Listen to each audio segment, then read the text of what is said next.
Good evening. How are you today? Very good. So thank you very much for coming here, joining us today. When I look around this room, I would like to say how much I appreciate a lot of our Women's Network supporters here. You might know some of the people sitting next to you. So tonight we are joined by a lot of chamber members and also people who especially make it an evening tonight. So you will see that here I have even Emily is the governor, fellow governor, and we even have someone traveling from Melbourne, a governor, Frank Bond, traveling to join us. We have quite a lot of people. I think you have the people, Bank of Montreal supporters. Don't worry, we have Tana DeWitt here. And also endowers. I also have some good friends here from Exco. Vivian, Wade. Yeah. So I also have a lot of people who joined the chamber event the first time in Hong Kong. Where's Stephanie from Navatar? Right, that's your first Canchan event. Right, welcome to the chamber. I think I also have quite a few people who recently arrived in Hong Kong, already loved the chamber. Sophie, where are you? There are two. Oh, okay, both Sophies there. Wave. Yeah. And I'd like to welcome our sister organization, the American Women's Association. Natasha, where are you? Wave. Yeah. If we say that we like to have North America sisters, right? So I'd like to say this is an event hosted by the Women's Network. Our mission is to help each other succeed. We help each other, support each other in our career and life journey. I will say that to summarize in one sentence, the Women's Network, we do our best to open doors for you. And we also try to do the best so that you can rise up to your best potential. And I hope that we can all do this. And without our core committee, we cannot do that at all. So our core committee, when I read out your name, please wave so people can meet you later. Anne Cotland, thank you. And Agnes Mark. We have Janet, you are here, Janet, and Jennifer. Yeah, thank you. So now I'd like to say this is a venue that we are very grateful for. Joanne, would you like to say a few words? Sure, thank you. Hi, evening everyone. Thank you for coming. It's an absolute pleasure to host you here. So tonight we're going to be talking about financial wellness for women, navigating our life cycles with confidence. Now this arose out of a very brief encounter Madeline and I had about 7 months ago, when in my normal course of interactions with Madeline I was complaining about something that had happened and talking about women being vulnerable in divorce and how if only we could educate women then maybe we could avoid some of those problems. So in true Madeline fashion, she takes a comment, an idea and runs with it. Yeah. In true Madeline fashion, she's also organised this evening in such meticulous detail. I have 3 minutes to introduce this, but I actually don't think I need that because I think Madeline's already done a wonderful idea, and I know we've got other people that have got much better things to say. So I'd just like to say on behalf of Tana DeWitt, thank you very much for coming, and I'm really looking forward to talking to you all and to sharing some ideas about how we can navigate our life cycles with confidence. So, thank you, Joanne. So now let's start the program. I'd like to introduce someone very dear to me to do the opening remarks. Alea is our event sponsor, and I'm going to invite Emily to say a few words to us about this event. Before I do that, I would like to say that a lot of appreciation for Emily to take her time and resources to do this for us. On the slide, you will see that she's the co-founder and CEO of Alea, also a governor of the chamber. There's one thing that I'd like you to know is since day one of the Women's Network, 12 years ago, she's already a core member. And also one thing that's not on the slide, but I'd like to introduce to you is Emily is our immediate past chair, a woman chair of the chamber. Emily!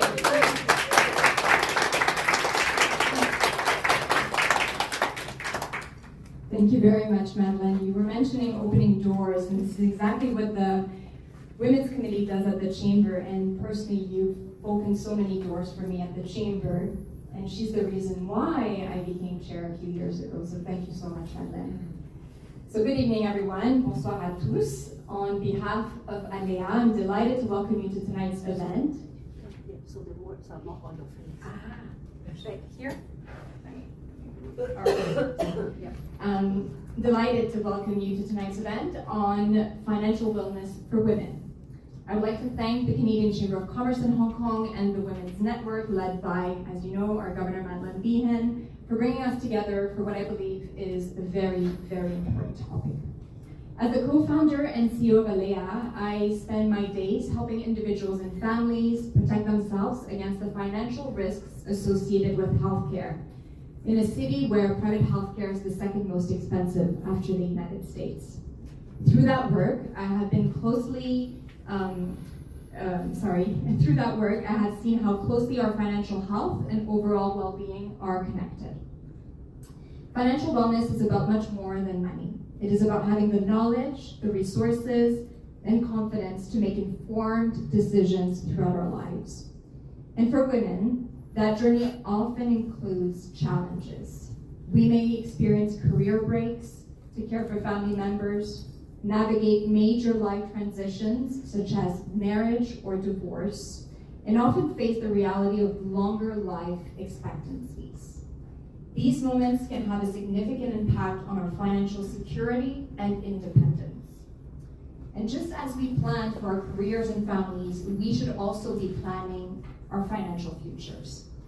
That means understanding how to budget, save, invest, and protect ourselves against unexpected events. The OECD describes financial literacy as a critical life skill, while the World Economic Forum highlights the unique financial challenges women face due to longer life expectancies and caregiving-related career breaks. Here in Hong Kong, women still earn about 10% less than men on average. Yet the evidence is clear. When women are financially informed, they thrive. Research from Wells Fargo and Warwick Business School shows that women are often more disciplined and successful long-term investors. The challenge is not women's ability to manage money. It is ensuring they have the knowledge, confidence, and support to do so. One lesson I've learned as an entrepreneur is that confidence doesn't come from having all the answers. It is ensuring that you have the knowledge, confidence, and support to do so.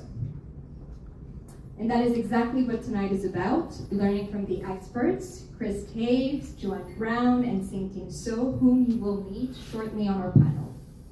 I encourage everyone to participate actively in the discussion and take advantage of the collective wisdom in this room. And thank you again to the Chamber, the Women's Network, Madeleine. Thank you also to Tanner DeWitt for hosting us in your beautiful premises. Merci et bonne soirée. Merci beaucoup.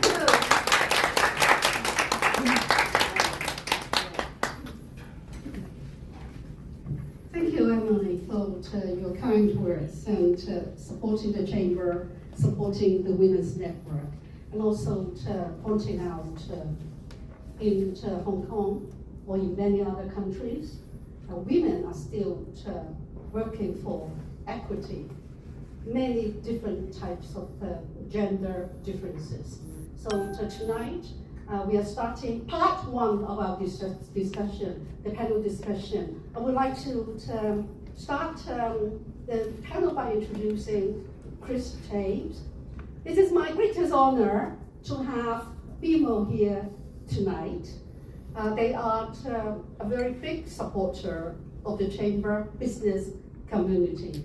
It's my great pleasure to have Chris Tate tonight, head of Asia, BMO Capital Markets.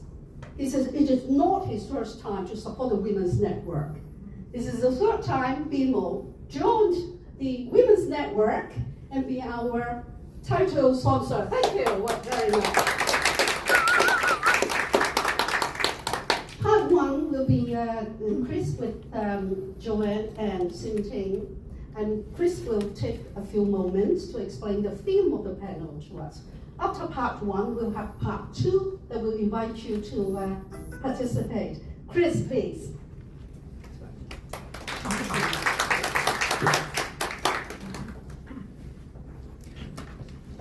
Good evening, everyone.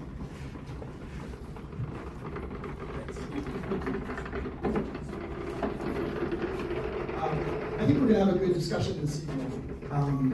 Emily already introduced a couple of concepts that I think are very important. Financial wellness is not just about wealth. It's about life planning. It's about some unique aspects to a woman's life that are different than a man's, and we need to think about those things. And it creates unique challenges for financial wellness. And so we'll try to touch on a few of those things this evening. A couple of things just before we kick into the panel. When I think about financial wellness, I think about control, not complexity. Finance is often quite complex, but at its core, it's really just about control. Control over today, meaning understanding your cash flows. Control over tomorrow, meaning investing wisely. Or control over life choices and life transitions, which means building optionality or resilience. We'll focus on some of those things in the panel today. I also think about, in managing financial wellness, it's not just about like some grand plan. It's often a lot of small decisions and actions that compound more than the big ones. That means most financial decisions are not really, or they're driven by small, repeatable kind of things you need to consider. For instance, evaluating your monthly spending habits versus your income level to keep your cash flow balanced. Saving consistently versus timing markets. Starting to invest early as opposed to starting perfectly. Building contingency plans versus reacting to life changes as they happen. And the third point that I wanted to just bring up before we get going, that we'll touch on, is that the only real risk in financial wellness is not engaging in it, is not engaging in building a plan.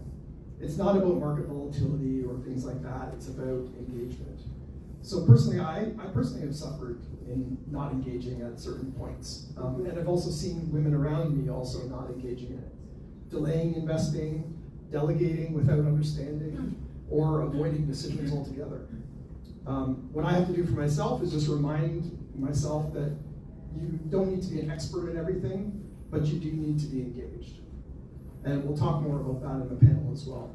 When I think about engagement in some of these concepts, I think about investing, starting now, not when everything lines up.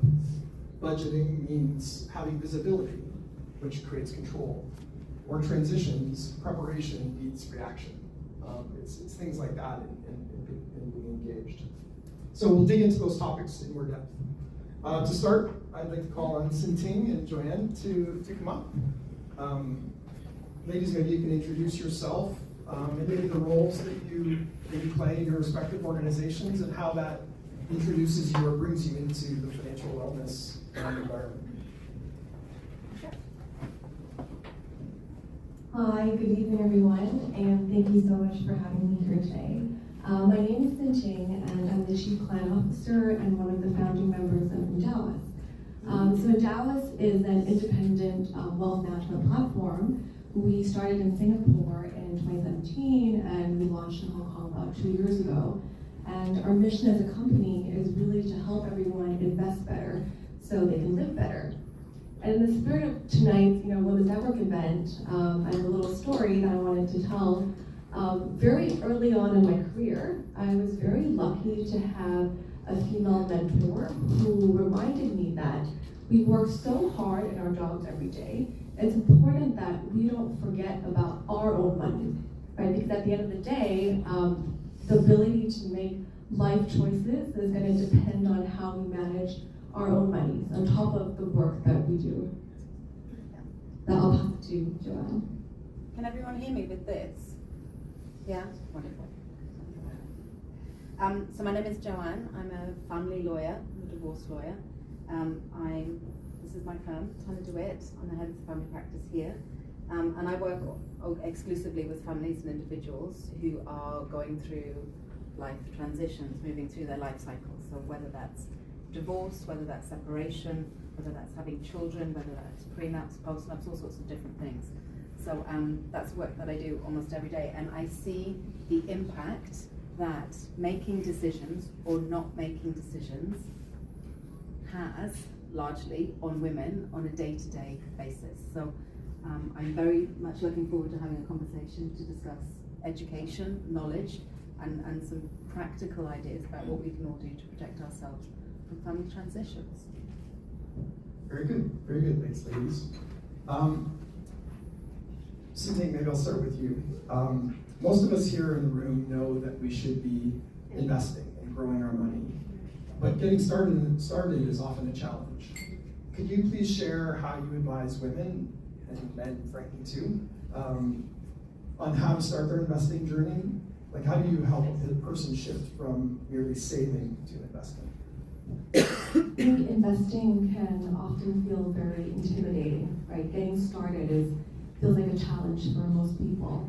And the way that I like to advise clients is that, think about the whys. Like, why are you investing? What are your life goals? What are you looking to achieve in the short term, the medium term, the long term?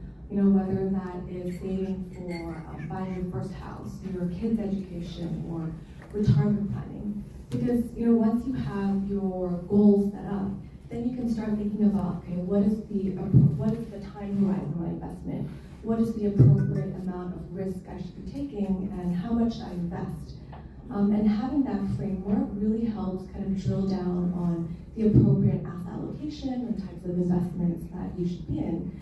Because at the end of the day, right, it doesn't matter if you beat the S&P 500 index, because what does that really mean for you, right? Whether you beat that by 5% or underperform, it's whether you can achieve the life goals that you have set out to be. And we find that once people have kind of mapped that out, investing feels a lot less intimidating because they can think a lot more concretely about how to get started on their journey. Yeah, that's good. I take one of the things that you said, it's a financial plan is not something on its own. It's part of the life plan. And, tying it into those life goals makes it more real that way.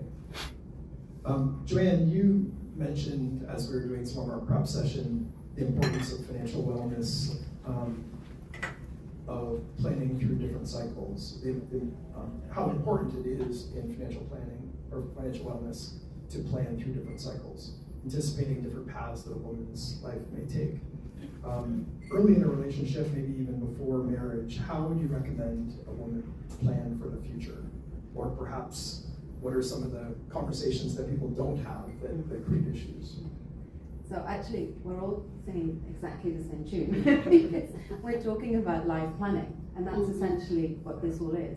And so very much from my family law perspective, that's exactly the same thing. It's life planning. It's what are our goals, what are our expectations for our lives. And I think it's not a conversation, and again, it's what you said, it's the small decisions that you make that compound over time, just the same with investment.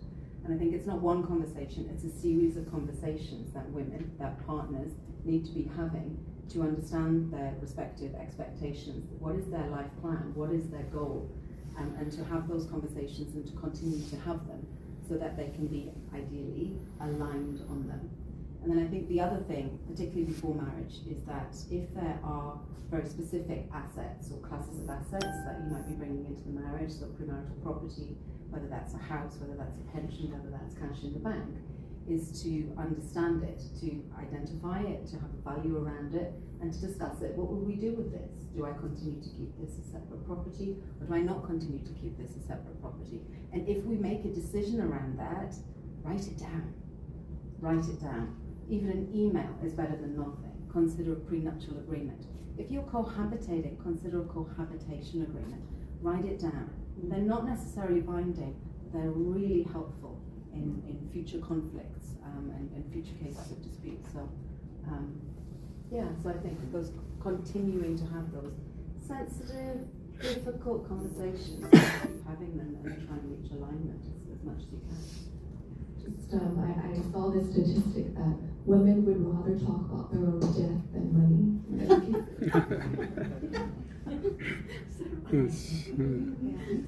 I see this in prenuptial agreements all the time. I ask, what are your goals together? What are you planning to do? Not just the construction of the document, but your life goals and expectations. And, oh no, I don't want to have that conversation. And so I beg them to go away and have that conversation, and then come back to me when they've done it. Yeah, I think quite often it's, well, like we can have that conversation later once we're together, once we're more established, or once we've achieved this, then it's more important to talk about that. But it's almost like the longer you go without talking about it, it becomes harder maybe to broach the subject at some point. It does, and I think, I can't remember who it was, but assumptions are the termites of relationships. And some of my team are here, and they always hear me say, never assume, never presume.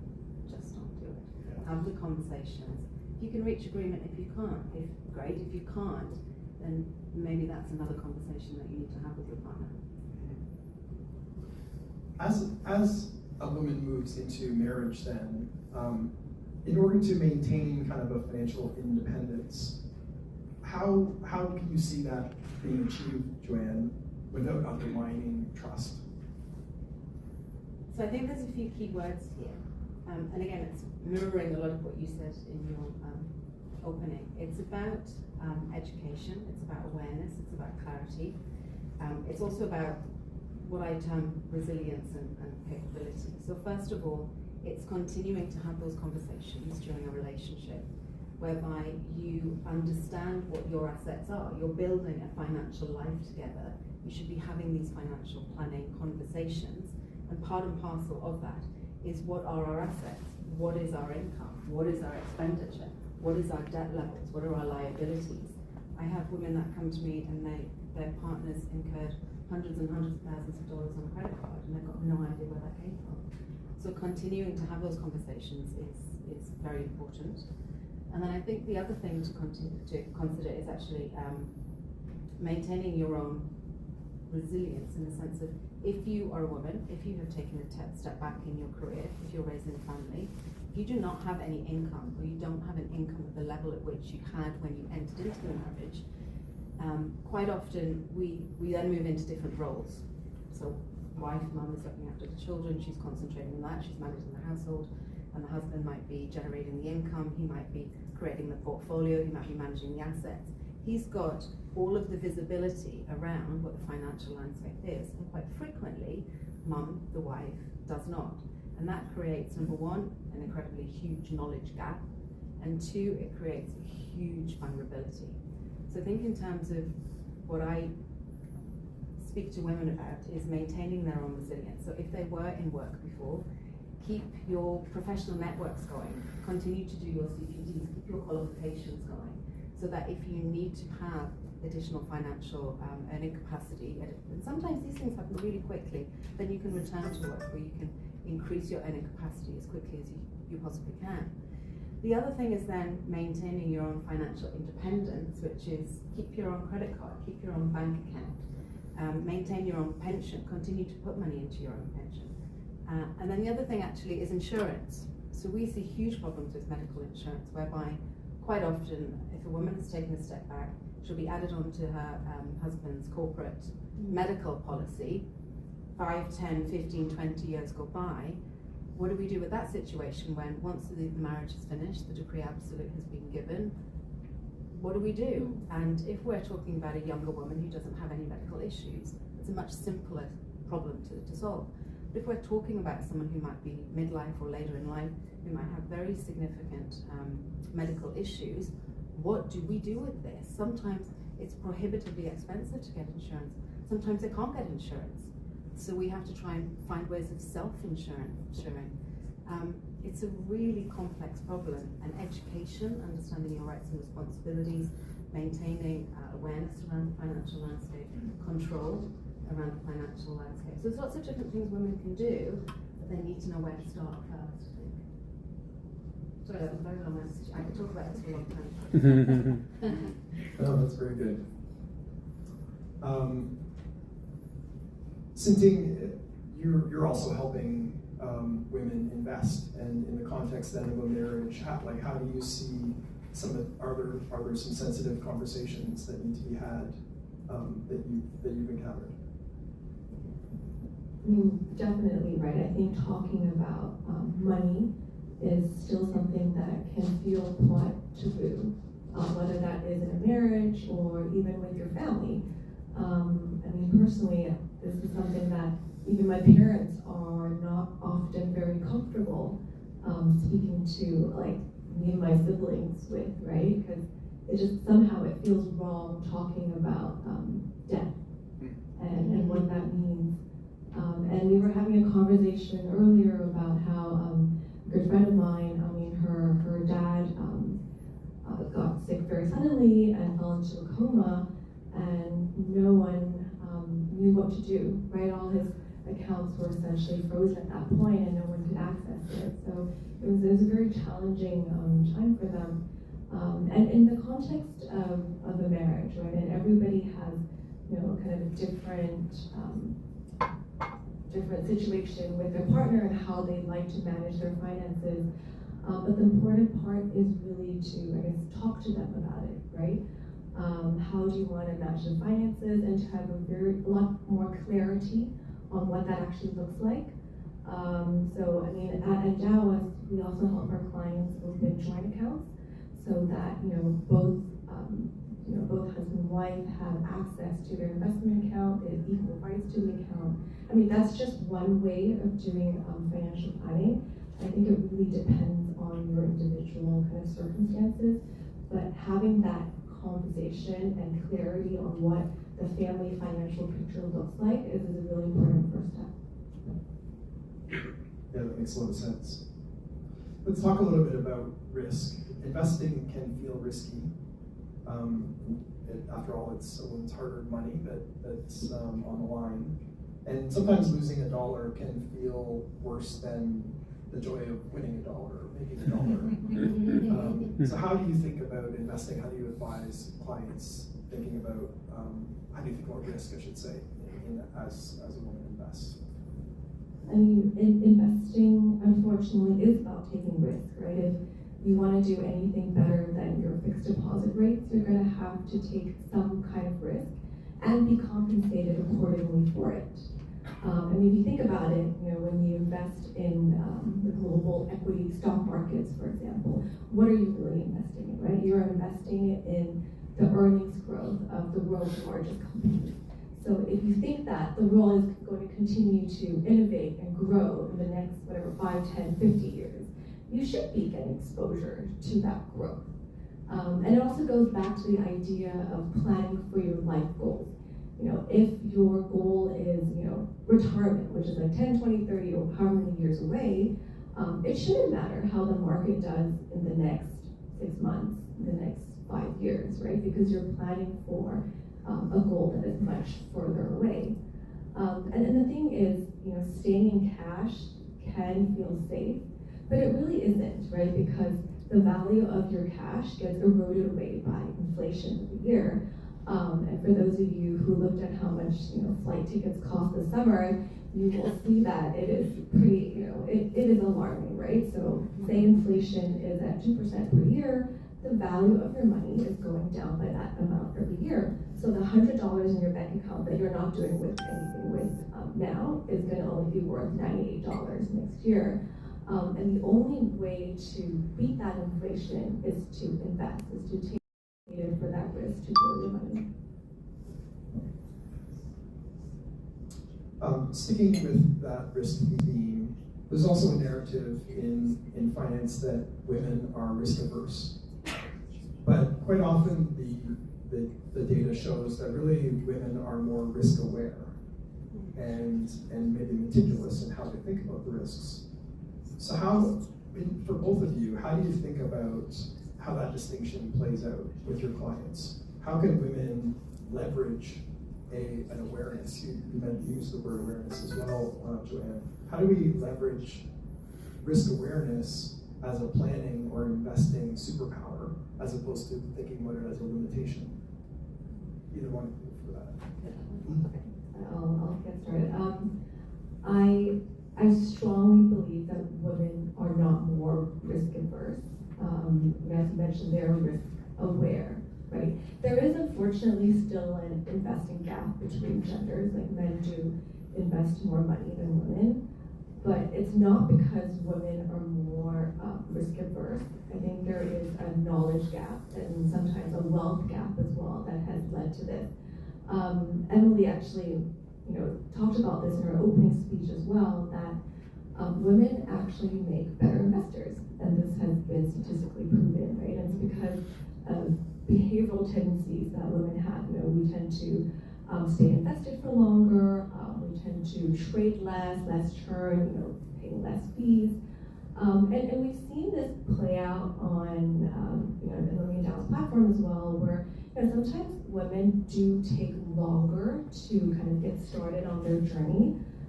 They really want to understand what they're investing in, what types of risks they're taking before making that leap into investing their hard-earned money.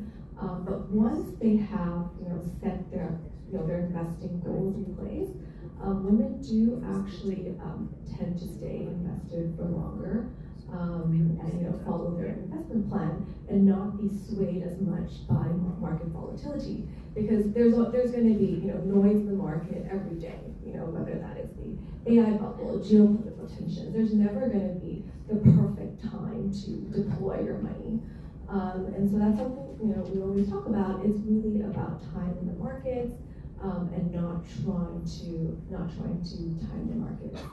And I also don't believe that women need to invest in specific investment products that are just tailored to women, right? I mean, I think we all invest in the same investment products. It's just that, again, as Emily mentioned, we go through different life journeys, right? Women are more likely to take career breaks, probably going to outlive our partners, but different things that have to be taken into consideration when coming up with our investment plan. Any elements of risk-taking that you see, Joanne, in how a husband and wife plan their financial wellness, or how, in particular for women? Yeah, I mean, the classic example will be the professional woman who has taken a step back in her career. She has spent 5, 10, 15, sometimes a bit longer years raising children, focusing all of her energies on that, allowing the husband to grow and his earning capacity to increase and to create this huge earning capacity. And she has nothing. And I can't stress how often I actually see this, even with women who have had very big jobs, professional women, very intelligent, very switched on, and yet there are assumptions that once you enter into marriage, that your partner is going to look after you, that he's focused on the investments, he's going to continue to make all of the financial responsibilities that the family need, and then life can change overnight in a moment, and all of those assumptions are swiped away, and women can be left in incredibly vulnerable positions. Education is essential, understanding your rights and responsibilities as a partner within marriage or as a partner within a cohabitation, because women in cohabitation relationships are even more vulnerable. So understanding your rights and responsibilities, documenting any agreements, and then having your own war chest, for want of a better word, because frequently I'll get a phone call, he's asked me to leave, or he's left, I've got no money, the joint account has been stopped, the credit card's been cut, I've got 2 children to look after, what do I do? And the courts are incredibly slow to respond. And if you do not have that financial resource, if you do not have any money that you can rely on for legal costs, for lawyers to go to court for you, to feed your children, women can be left in incredibly vulnerable positions because of assumptions, because of, presumptions. So obviously the best course of action is to be engaged earlier and have plans, as you both have talked about. What happens though at the time of a separation? What do you recommend to a client as some of their first actions to take? Yeah, so separation can look very different to different couples, to different families. Sometimes, so the legal definition of separation is a very factual based definition. So some people will think they're separated, some people will think they're not separated. So we can have factual arguments around that. But, you can be separated under the same roof, you can be in the same bedroom for 2 or 3 years, but you're still separated, or you're not separated. So let's talk about perhaps something which is a bit more of an urgent separation scenario, so something a little bit faster. The first thing is, do not make any rash decisions. Don't leave, don't remove the children unilaterally, stay in situ, stay calm. Find a lawyer, and this is not an advertisement for my services, but it is an advertisement or a recommendation for proper legal advice. And it doesn't have to be the first family lawyer you see. Talk to a few. You need to have a lawyer that's aligned with you in terms of how you want to behave in your separation, of course. So take things slow and get some education, rights and responsibilities. What can I do, what can I not do? What can he do, what can he not do? And then I think the thing to think about is, if you have managed your relationship and you've got the financial visibility, things will be much easier. You will have papers, you'll have an understanding of what your financial savings are, etc. And that information can be deployed by lawyers or by yourself quite quickly. But if you do not, then it is a scramble to try and find information to see what can be requested, what can we ask for maintenance, what can we ask for spousal maintenance. Because lawyers can spend months and years trying to find what the income is, what the expenses are, where are the family resources. And in Hong Kong, that's a particularly interesting area because there's a lot of families where the adult children are working for big families, and their resources are huge, but the individual child, the adult child, has got no resources or no income. So how do we provide for the wife and the children in that situation? So having financial information and gathering that is really important. Having a plan, understanding actually where you want to go. What is plan A, what is plan B, what is plan C, and sitting down, perhaps with a financial advisor or talking to someone about medical insurance. You need information and you need to know what your next steps are. And then dispute resolution. Ideally, if we can get you into some form of dispute resolution reasonably quickly so that you can have calm, constructive conversations with your partner about what the short, medium and long term is, that's great. If we cannot, then we're in court and it's expensive, it takes a huge amount of time. And if you do not have your own resources to support yourself during this sort of interim period, life gets very difficult very quickly.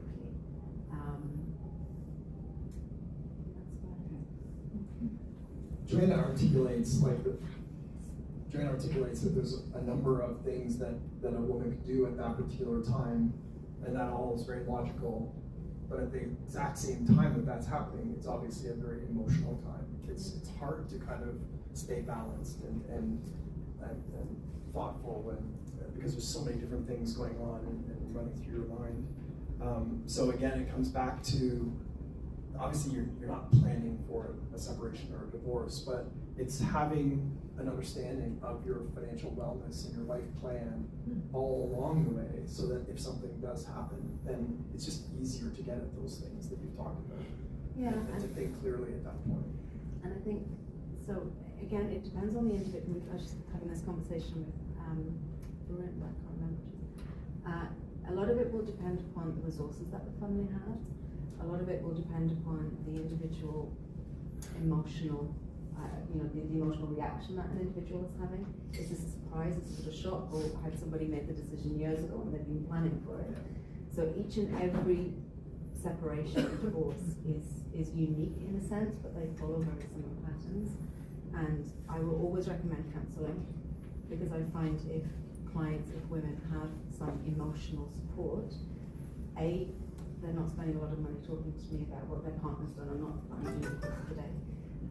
But B, they will make much more rational decisions, and decisions that actually are more in their own best interests and those children longer term. So counselling and allied professionals, so mediators, dispute resolution, financial experts, all sorts of different people that are actually needed ideally to wrap around a family to help them move forward. I know from my own perspective, I unfortunately was separated a number of years ago, and as we're kind of talking about, stereotypically, I was managing all our investments and doing all those things. I would prepare a financial plan every year as through our marriage, and want to share it with my ex-wife, and she's like, "No, you take care of it. It's okay." Like, and I'm like, "Well, but you should understand at least where we're going and where we are." And she's like, "Just tell me we're good. Are we good?" And yeah, we're good. No problem. But like, and it made separation and ultimately divorce very difficult for us. She was freaking out and not understanding what was going on. Her lawyer was much more aggressive, my perspective, because they didn't know what the circumstance was, even though I provided the financial plan, like even up to that point. So I don't know what a better resolution would have been from my perspective to help that along the way, but it certainly would have been easier had she been more actively involved along the way. Maybe you should have a different lawyer, that might help. Maybe if she had some financial advice, that might help. Because actually we see this a lot. So sometimes we're talking about families with huge resources, really, really big resources. And by anyone's estimation, at a reasonable standard of living, they have everything that they need. But quite frequently, because of a lack of understanding or a sort of a deficit mindset, they can't accept that actually this financial division, this amount of money is enough. So they push and they push and they push for more. And actually then finding financial people who can help us demonstrate how it will work and what they can do, what tools they can use in the future to show that actually you will be okay. Yeah. We did one recently where we do what we call Duxbury calculations, which are just awful actuarial calculations, whereby if I need $110,000 a month and I'm 49 and I'm going to live in Hong Kong until I'm 90, which I think is the current estimation for women, I need 34 million Hong Kong dollars. And of course the husband says, no. You can work and you've got this income and all sorts of different. So we go backwards and forwards on this all the time. But if women have got a good financial understanding and understanding how they can manage their money in the future and what they can do to grow it and to protect it, then actually the settlement negotiations, which will go a lot smoother, but it's very difficult to unwind that deficit mindset if someone has it. It's hard. Maybe we've got some time. We can take a few questions from the audience. If anyone has anything that they would like to pose to any of us. Maybe I just want to share a story that is in fact, one of my relatives, and the husband has always, been doing all the investments and so on. The wife doesn't really bother; she would do her own things. And the husband got ill and suddenly passed away. Then the wife found out from the bankers that even when the husband was in hospital, he was trading options. He was trading financial options, currency options, and that was a big loss. And the wife just panicked because she had no idea how to deal with it. And so we had to help her look through all the statements and stuff. I think that sort of situation, actually, divorce is one thing, but if suddenly, the husband is gone, died, these wives very often, didn't know where the money came from and where the bank accounts are, and so it took a long time, actually, And the husband actually did write out a will, so to speak, because he was still fairly young, early 70s, and he didn't know. So I think having a will and write down all the bank accounts, financial assets, properties, and so on, just to maybe keep it with a lawyer, keep it with safe even. I think it's a great idea. Yeah. And it helps the children who are going to be doing all the probates and stuff as well. Yeah, 100%, and also having access to funds that you can use in the interim until probate comes through, because that can take a long time, a very long time. So having that provision is equally important. Yeah. I think that's a great example where the stereotypical risk awareness or meticulousness of a woman can help, because you should be thinking about those things along the way so that you don't get stuck with that high uncertainty item that down the road. Take it upon yourself to say, this is what I need to do for my family or for myself to ensure that we don't get into that precarious situation. I think we've obviously used, for the most part, the examples of husband and wife, and I mentioned cohabitation agreements, but the other thing is there's a huge vulnerability for same-sex families, actually, because in Hong Kong, you can't get married here. You might have a marriage overseas, but then you can't get divorced here. So it's a legal nightmare. And so having cohabitation agreements, or even just having property agreements and deeds between you, and having an understanding of what your financial situation is also equally important. So it's all types of relationships. It's not just divorce where women can be vulnerable. Another question? Hi, I have a question. I'm Joan from Endowers, and you guys talk a lot about career breaks and how to think about it. I personally struggle with that a lot, not to say that I want a career break, but it's precisely the issue around, should I take a career break, should I not, where does that leave me?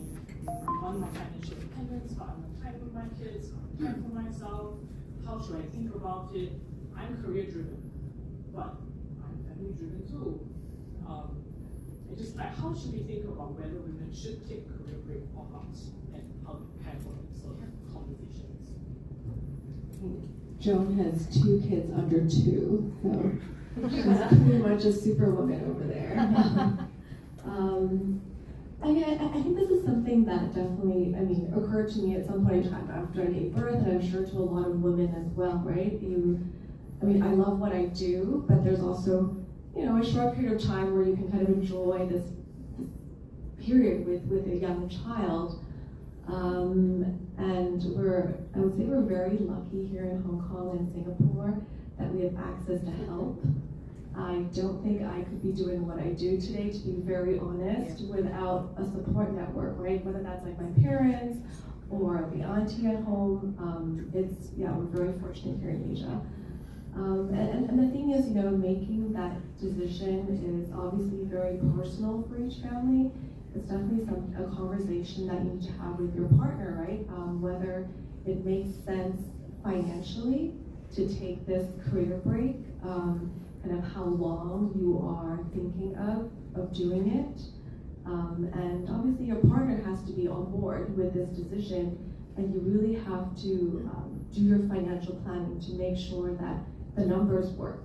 And the other thing is, even during your career break, and you're not removed from the market, right? You are still educating yourself. You are still keeping relevant in the space, so that when you're ready to decide to go back to the workforce, you are able to do that. You still have your networks in place as well. And we have definitely brought on board women in the company that as well, that have made that decision to take career breaks. And I'm not saying that it wasn't challenging coming back to the market. There are some, not all companies, I would say, view it equally, unfortunately. Some companies may still penalize that gap in your resume. But I think, to find that right place, the right culture to work for, I think that's definitely possible.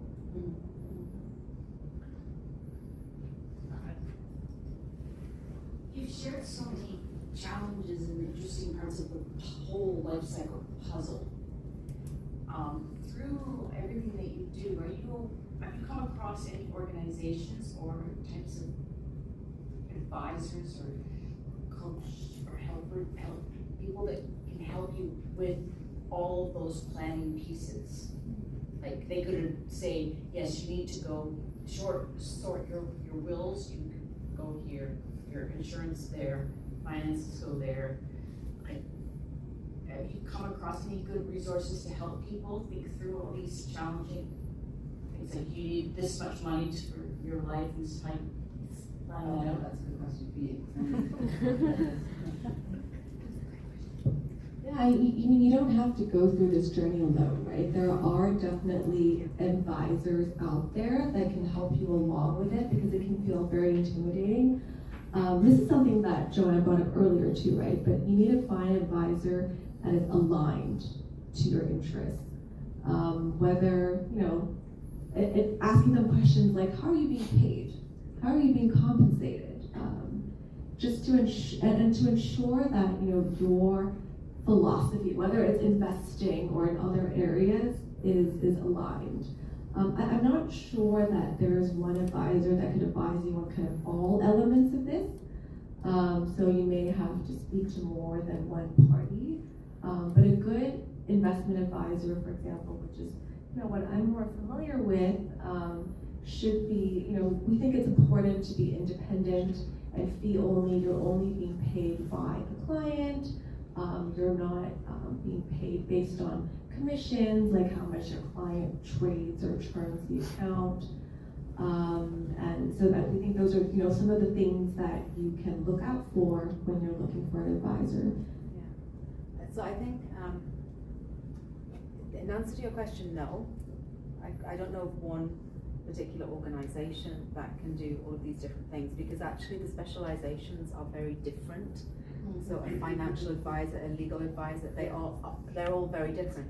There is a sort of a cottage industry growing up now around divorce coaches and lifestyle coaches, so they touch on a lot of different things. And I think the people that I talk to quite often, because I work with a lot of different professionals, so I'll work with mental health professionals, psychologists, psychiatrists, financial experts, and we all are very aware of the different aspects of advice and assistance that we bring to different people. The closest I could sort of come to a legal solution would be in a separation or even in entering into marriage or entering into a relationship or exiting a relationship, or a major transition is something called collaborative practice, which is actually legal, financial, mental health professionals, which essentially wrap a team around the family. And so it's not in court, it's not litigation, it's actually a very bespoke, holistic, professional attempt to try and reach agreements or solutions or plans for families that are in everybody's interests. So it's not the lawyers sort of clashing, it's not financial experts clashing with each other, we're all actually there to help work with the family. And so that's kind of the closest that you can get in Hong Kong to that. And again, it depends on the family's resources as to which professionals they can use, how many professionals they use. But that's probably the closest that I can think of to something like that. In my experience, and I think about like some of the BMO wealth professionals that I'm aware of, more so in North America than what we would have here, but the best advisors to me were ones that treated it like life advice as opposed to a financial trader kind of concept. And then, yes, we didn't have a lawyer who would draft a will within BMO Wealth, but there's referrals out to law specialists who could help with that, legal specialists. But the person, your primary contact would be the person who's thinking about helping you think about all those different aspects. I think you have to search and find that right advisor that aligns to what your life goals are and can help you think through those things. One more question quickly, sure. Before I ask a question, you contribute to the answer as well. So you can find registered retirement planning bank Canada. They're very professional to help you with all the estate planning. So my question is, for girls who's never married, never in a common law, new to Hong Kong, have 0 kids, how should she prepare herself before marriage? Don't get married.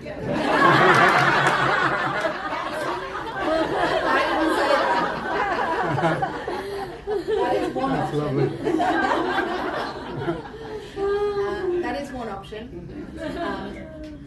It's funny, some cultures and some religions actually do pre-marriage counselling, which I actually really like the idea of, not tied to a particular culture or religion, just the idea of, someone who is more experienced in the world sitting down with a young couple and talking about their life goals and their expectations and how we're going to manage all of the things that life throws at us in the future. So I actually really like that as a sort of structural idea. Not that I see it anywhere anymore, but I do like it as an idea. So the only thing that I could say to you about preparation for marriage is to do your own internal preparation first, is to understand yourself as an individual, to understand what you want in the future, to understand your behaviors, your conflict styles.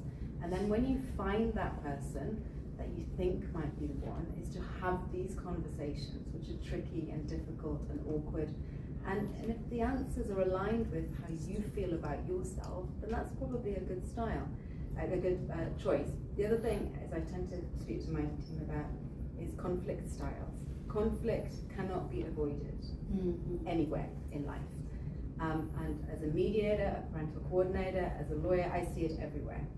If your conflict styles can align in a relationship, A, the relationship itself will be better. B, if you leave that relationship, your conflicts and your disputes about finances of children are more likely to be managed constructively and amicably. So that's the holistic answer to it. The legal answer to it is prenup and have a really clear idea of what your respective financial obligations are, your legal ownerships are. Get a good prenup and follow it. And if you want to change it, then you change it in writing later. Actually, nowadays, a lot of the couples, because prenup is actually very controversial, because the couple and I think maybe the parents said yes, we wanted you to have prenup, but the couple said no, because that's going to destroy a marriage. Now, very often then, I think the counselors would counsel them to have a post-nap, meaning that when you already married, and then you're happy, and then you say, okay, well, let's work out what assets you have and I have, and how are we going to manage? Should there be, anything that unforeseen happen and so on? And I think that is so much more amicable. Yeah, it can be, yeah. So there are situations in which families encourage their children, their adult children, to get the prenup, and you're not getting married unless you get one. So that's a difficult situation to be in. Postnups can be ideologically easier for people because there's no longer any real disparity in power when you're entering into the relationship. You're already a couple and you're already part of this agreement legally. And so that can be ideologically easier. It doesn't necessarily mean the process is going to be easier. Again, if you haven't had those conversations and you're not aligned generally, a postnup's still going to be quite hard. And postnups can be done just generally because we've got a lot of family wealth, family offices now in Hong Kong. And so I'm seeing a lot of that. So families are creating these family offices and they're saying to their siblings, to their children, go and get a prenup, go and get a postnup. And it's still quite hard because if they're not aligned, or if they've got family resources which the family refuse to commit in a postnup, you can blow the whole relationship up. It's really tricky. And so I think the only thing to say is A, get aligned, and B, at any points of alignment, if you write it down, whether it's a prenup, a postnup, a separation agreement, a cohabitation agreement, a property deed, doesn't really matter. Anywhere you can write something down when you're in agreement is helpful. Sinting, any kind of closing remarks that you'd like to make? There's been a couple of themes tonight that have come up, right? Really come up with a plan, control over your life, and having open conversations, right? Not talking about money, talking about your plans, having these small conversations over time rather than, waiting to have something happen, in which case, your life's kind of thrown into disarray. Joanne, anything else? Exactly the same. Just to continue to have these conversations over time, to continue to plan, and to continue to educate yourself around sort of the legal rights and responsibilities, to understand what these relationships actually mean in law, and how to manage that in the future if it goes well or if it doesn't. Yeah. I think one thing that I would also just observe is we just had a 30-40 minute conversation around financial wellness. We didn't talk about what stock to buy or what timing in the market. We didn't talk about like detailed family law matters. We didn't talk about the Middle East and what's going on there. Should we invest or not? Those are second, third, fourth level details. The primary things are what the ladies just summarized, like align a financial plan with your life plan. Create a life plan. They're not indistinguishable, and get at it now. Don't wait for the future. Whether you're single or whether you're in a marriage already, have kids, looking to retire, it's always a good time to reevaluate where you are, have open conversations, and think about things and take ownership. And it doesn't need to be perfect. Just have a plan and get going. And I'd really like to add on your comment because it's so important. There's a big difference between a life plan and life cycles. You're gonna go from one cycle to another every 4 or 5 years or so. Life goes like this, and get used to changes. And that's why there's a big difference. Taking ownership of your life cycle, your life plan, and then from there, divide it in cycles. It's so much of a difference. That's what I call owning your own life. Yeah. And then you can create it with someone else. But first steps, I would start there. I like it. Thank you. Just my 2 cents. I'd like to thank Chris, Cynthia, and Joanne for panel discussion. This is our part 1.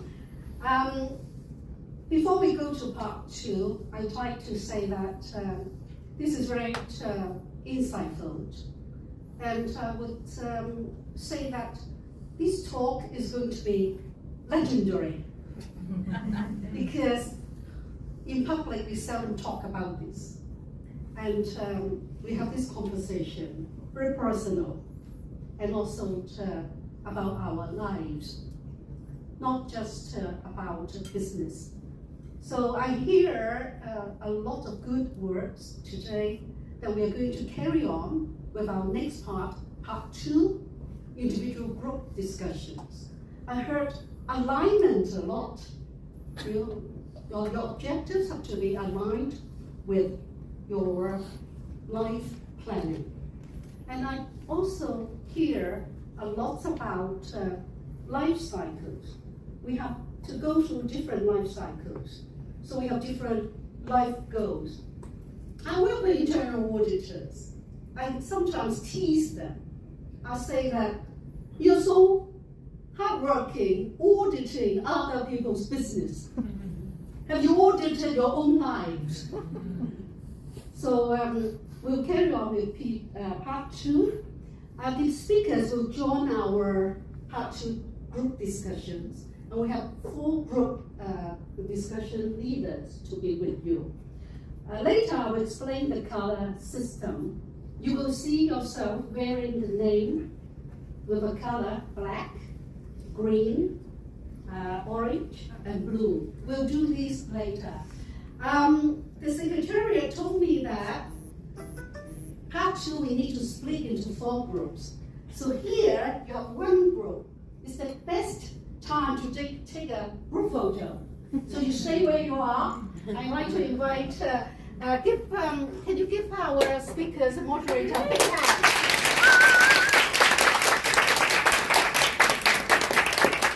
They will be joining your group discussion in part 2 as well.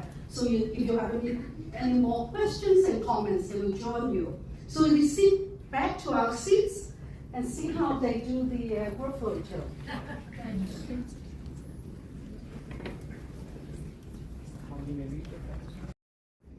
So this is, look at the color, black.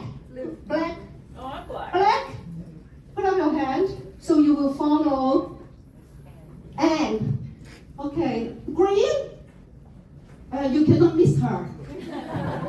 You have green? Okay, green. And orange? Good. And then you have blue.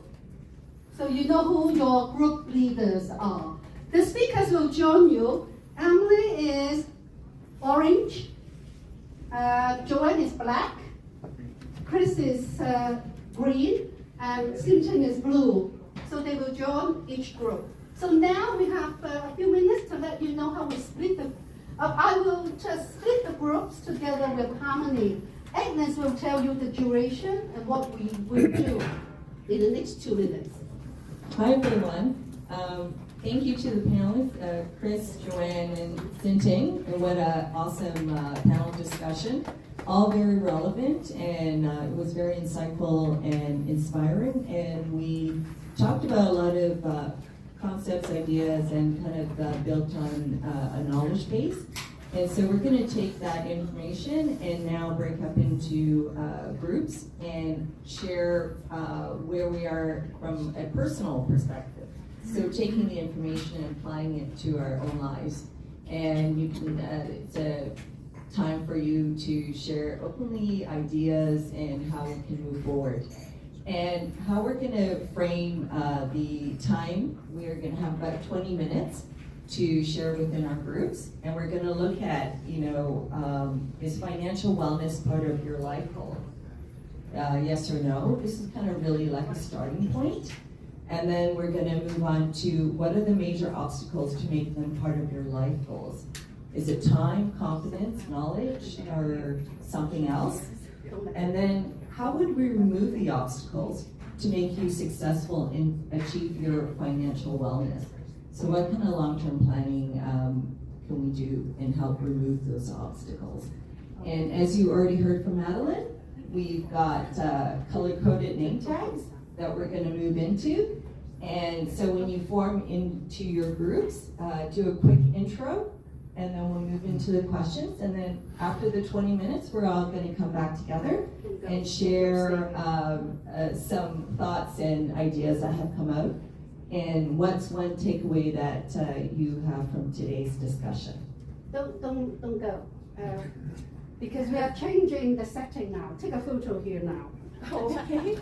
We are changing the whole room now. And if you want to refill your plates and glasses, please go ahead. Give us 2 minutes to just reorient the room. Okay. Leave the banner. We need the banner.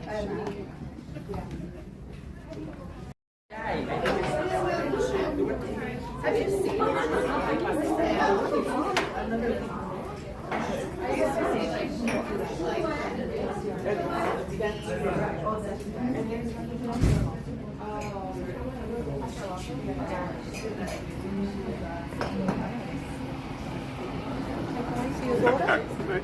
Take away your daughter?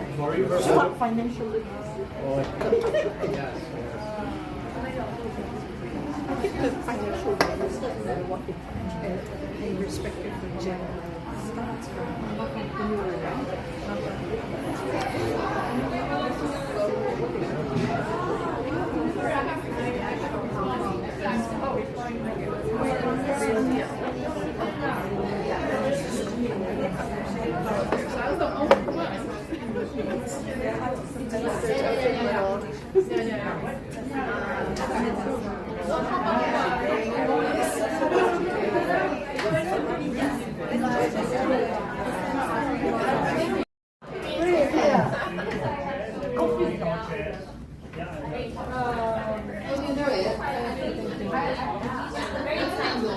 There should be more than 4 people.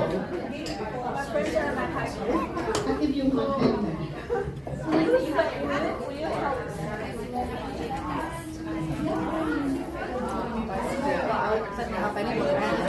And then I say, I need to say, everyone is watch the ball. Intro so that we name the industry or something. Sorry, I want to take notes, but I can't find my pen. I had it before. I don't want the other so why don't we go around? Do others want to join our group because you have a big group? Hi, my name is Jeannie. John was. Hi, where are you?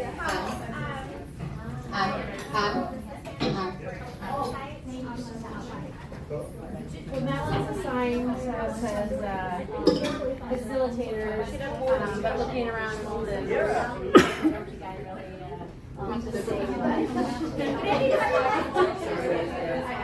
Oh, really? We have a small group. Some more Thank you.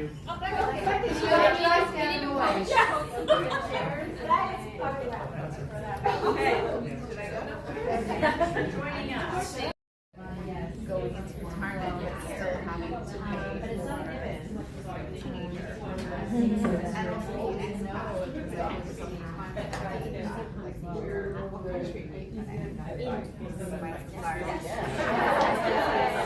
And also, you I was even myself and I also work at RPH. Celebrity. Get a chance to share some of these stories sometimes. Some of the areas about like rural education and marriage, health sector, environment. It's not. My dad was 65 years old. So anyway, long story short was I used to very young age financial and this is super important because I just saw when you didn't have financial other than that general anyway, But not in the investment sense. Never anything about financial space. Come on.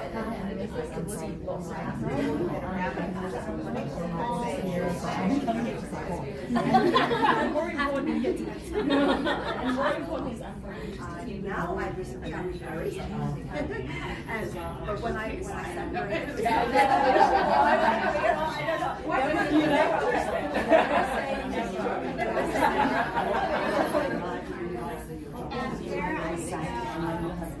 what you missed there. So my husband and I are going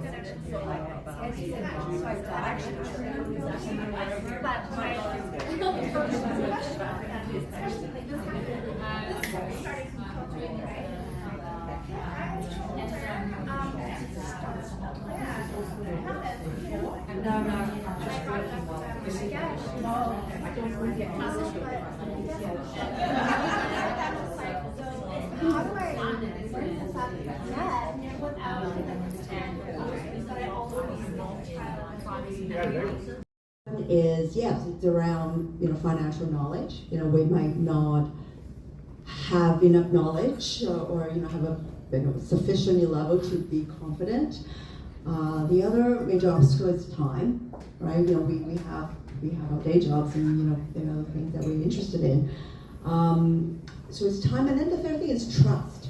I don't know. Some of us have been burned by working with certain financial advisors and certain banks. Not BMO for sure. So I was like, I really hate my RM at this bank. So some of us started to do investment on our own on different digital platforms. The point is to sort of start early. If you're young enough to do so. But even if you're older like myself, it's important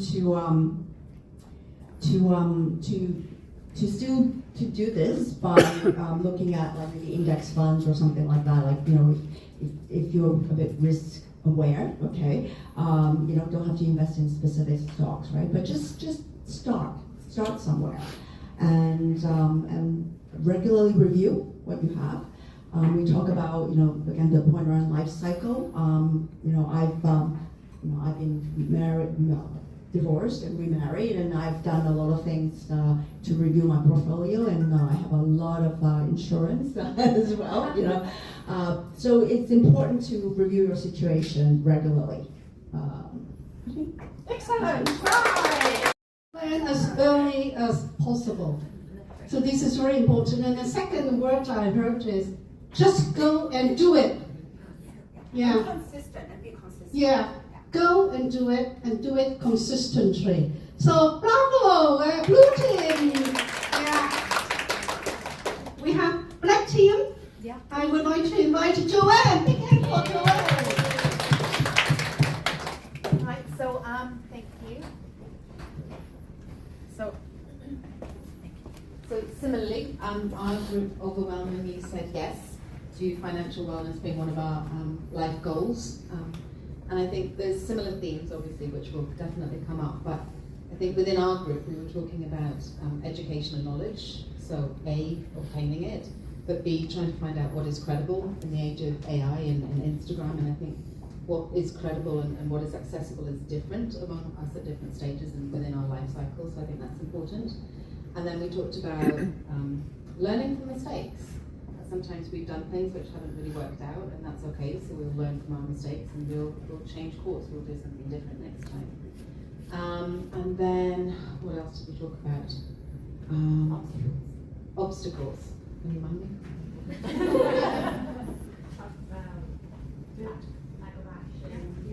Lack of action, discipline. So we talked about automating, how to send funds off into different investments straight away. So discipline, automation, making decisions around what our needs are and what our desires are. So what do we need and what do we want? And categorizing that, and then we can prioritize actually how we spend our money. Because if we can do that, then we can generate more money for investing, for saving, for all of the different things that we want in the future. So I think that's Trial. You learn. The word learn. Now our event is about financial literacy, education. So I think you have to learn. Don't be afraid of mistakes. The third word I heard is you want people to do it systematically. Just do it and have a system. Remember what you do. A big hand for the black group. Can I come to the orange group? You have Representative Nicole. Wow, thank you. Hi everyone, my name is Nicole. My first time attending the women's event, and hopefully I'll be running the committee soon. But in our group channel, we've discussed building financial literacy as step one, and invest early while we're young. But it's also never too late to start, so just invest as early as you can. But yeah, don't be afraid to ask for help. Your husband, your friends, coworkers. Yeah, an open resource here, so ask anyone here. Yeah, but also utilize resources like AI, Google Excel, Microsoft Excel. So this is like the generation of AI. Just utilize. Thank you. Thank you very much. I think what you said reminds me of what Cynthia said. You are not alone. Cynthia, where are you? Right here. Yeah. I remember what you said. You ask for advice, you ask for support and resources, and you are not alone. You can ask human beings. So today you have a group. Don't let them go. Contact them. The resources are here. Now AI, I'm sure a lot of people are starting it already.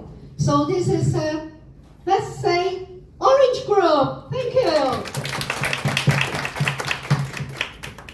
Have you decided? Green group. Okay, Chi. Thank you.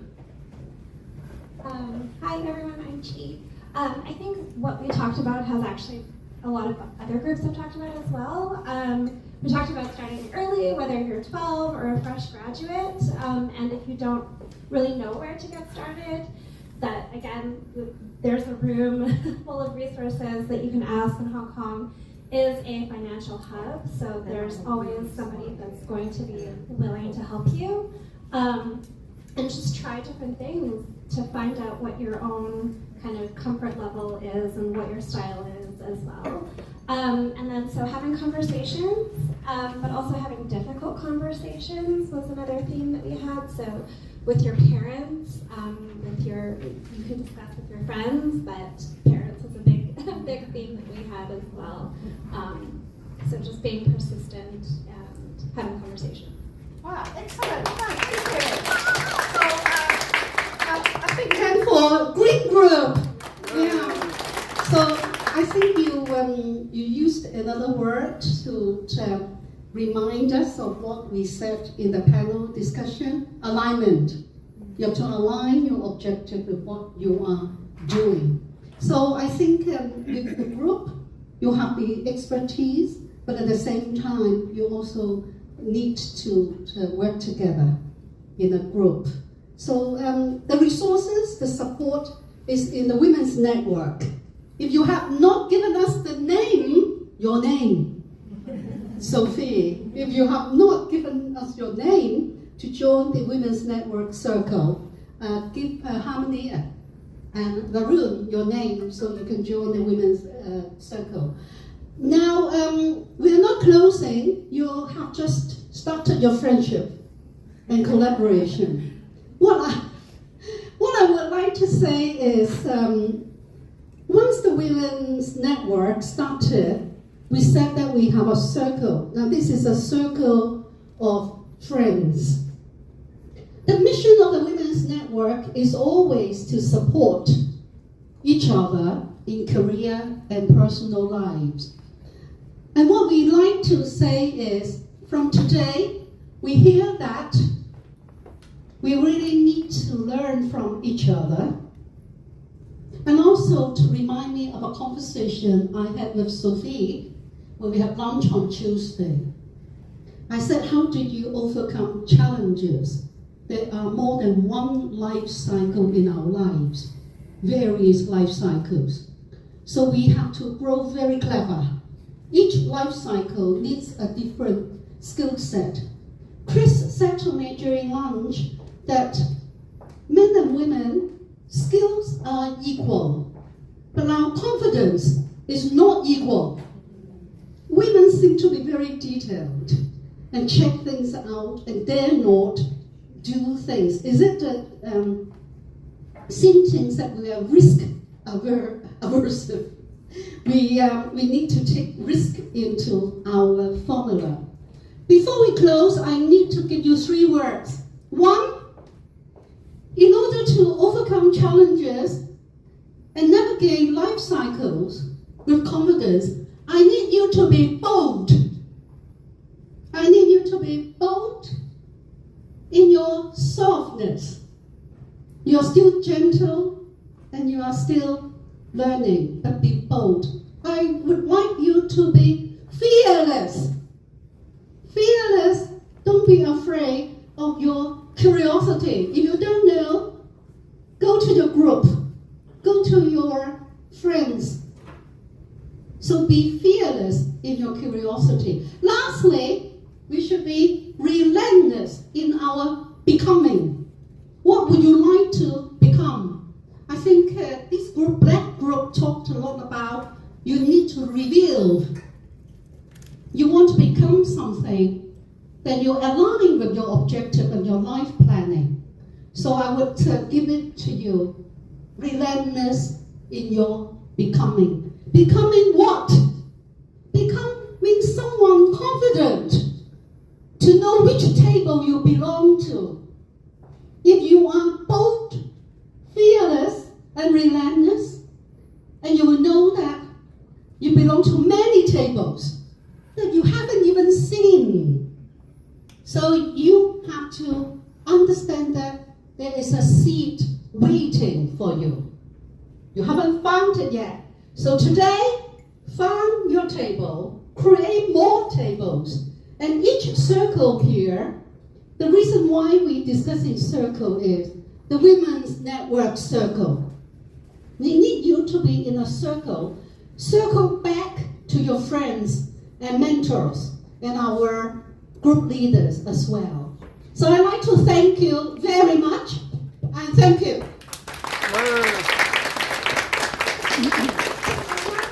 Our speakers tonight, Joanne, Chris, Xinting, Emily, and our group leaders, Anne, Agnes, and also Jennifer, Janet, if you can stand up. These people, connect with them. If you can stand up so that they recognize you. Connect with them, get advice. And also, before we close, we can still have some drinks and exchange details. Anything you'd like to add for tonight? Did you enjoy tonight's event? This has been such a positive, a very positive uplifting session that I wasn't really expecting. But it's been so nice to see how everyone's been very open as well with their sharing. So, thank you so much for having us. Oh, thank you. Yeah. So I like to hear that she did not expect it to be so enjoyable and meaningful. Do you have anything to add? I just think that we've had a lot of good conversations and that everyone needs to take something small away from tonight to be a little bit bolder and then to become more bold and more bold and more bold. And so just take a step. And I think that's a big thing. In whatever obstacles you're facing, you can overcome them, but just make a start. Be bold and take a step. Thank you, Chris. Emily, would you like to give us some? Buy insurance. No, kidding. I've shared this with the group, but I wanted to share it with everyone. Before moving to Hong Kong, I didn't think I was financial literate at all. And I felt deep shame not knowing enough about money and managing my own money. And because of necessity and circumstances and being in survival financial situations, I've had to overcome this. So just coming back to the message where you're not alone, and sometimes if you do feel a bit of shame, you're not alone and you can completely overcome it. Wow, great! I think, I don't know how many times I can repeat this. You are never alone. If you seek out your friends and you seek out people around you, buy insurance. I think the word insurance is not just buying the products from an insurance company. It is really more about insuring your own life. And it is the insurance not just go to a company and buy something. It is really how well you want to protect yourself. So the financial literacy, Chris, Joanne, Emily, Xinting and I had a few meetings a month ago to talk about this. Every time we come back with this one, that we really need to know our life goals. And I hope that tonight you start writing your life plan. This is how I educate my son when he was 15, going to Italy to his boarding school. I said, don't go, sit down, write down a business plan for your next 30 years. He said, Mom, I'm only 15. I said, I don't care, write it down. So 10 years later, I said, do you remember what you wrote down? I said, you're doing what you really love to do. And you wrote it down 15 years ago. There are changes, but it doesn't really matter, you cannot change. But you must write down your life goals. And this is very important. Joanne, before we close, any advice to give us?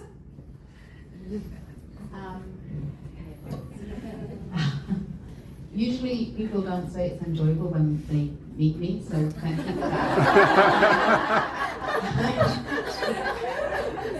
me, I would just echo actually Madeline said and others, which is actually if you ask for help in any situation, there is usually someone pretty close by who can help or can help send you to someone else that can help. And I think we're all friends in this room, we all know each other. Just ask for help, whatever life cycle, whatever issue, whatever it is, there's usually someone close by that can help. So that's all I would say about that. Excellent, right. Yeah, I agree with Joanne. Sometimes our confidence grows because we trust the people around us or trust one person who can give us the confidence. Sometimes just one person gives you the confidence, then you grow. Sometimes you just tell one person, that person say, oh, let me work for you, let me write you an email, let me write you a letter. And that's the person that you can grow. And the growing business, I don't know, is the growing business easy? No, it's never easy. We grow from our teenage years, then we grow into adulthood, but we are never mature in our adulthood. Then we become, going into another life cycle. So each life cycle, we still say, right, we need the confidence. Find the person that you trust and you believe in. So that is very important. Our group leaders, would you like to share one thing from tonight? And I'd like a glass of wine. I think we should all have time to remember. Yeah. I think it's you never ever know what is coming along. When I made that flippant thing about don't get married, like there are two things I don't count in life: how much I spent on my divorce and how much I spent on my son's ADHD counseling, help, blah blah, switching schools, blah blah. So you never know. So I think what we've all talked about with the planning, I mean, we don't know what we're going to do in 10 years, where we'll be in 10 years necessarily, but at least we do that, try to force that plan. And when I was younger, I always did the harder stuff later, right? When I want to do that. But as I got older, I forced myself to do the hard stuff first. And I think we should think about that with the financial life planning. And it's hard stuff. Yeah. But we'll be better off, and the people in our lives will be better off because we won't leave them a mess. Like my mom planned her funeral.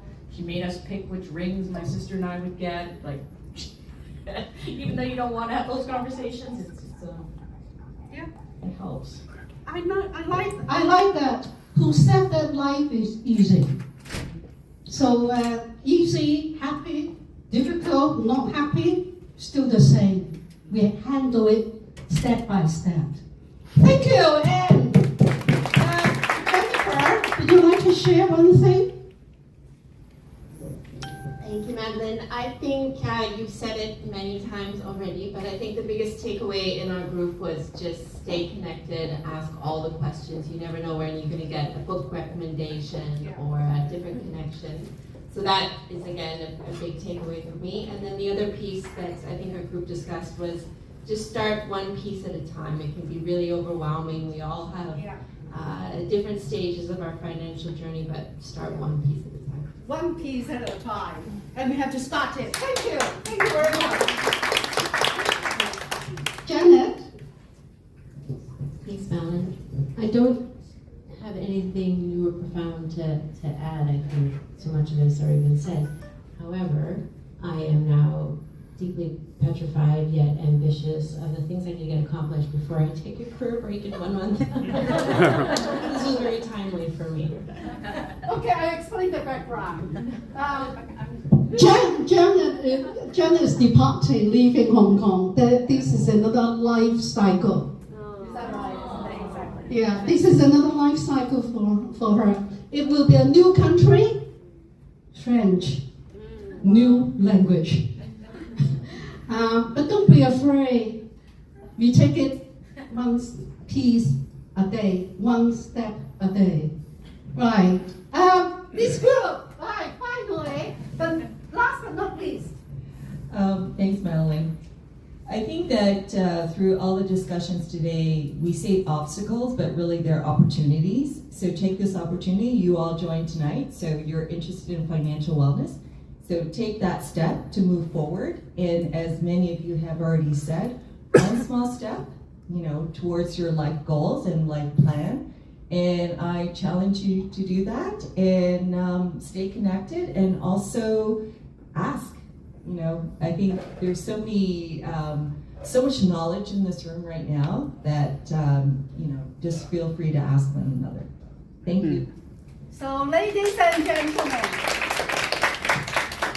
I'd like to say good night and have a drink. There's the wine over there. In conclusion, contact us. I know that I start receiving connect invitation on my LinkedIn already. That's the right thing to do. Okay, and good night. And thank you. Thank you.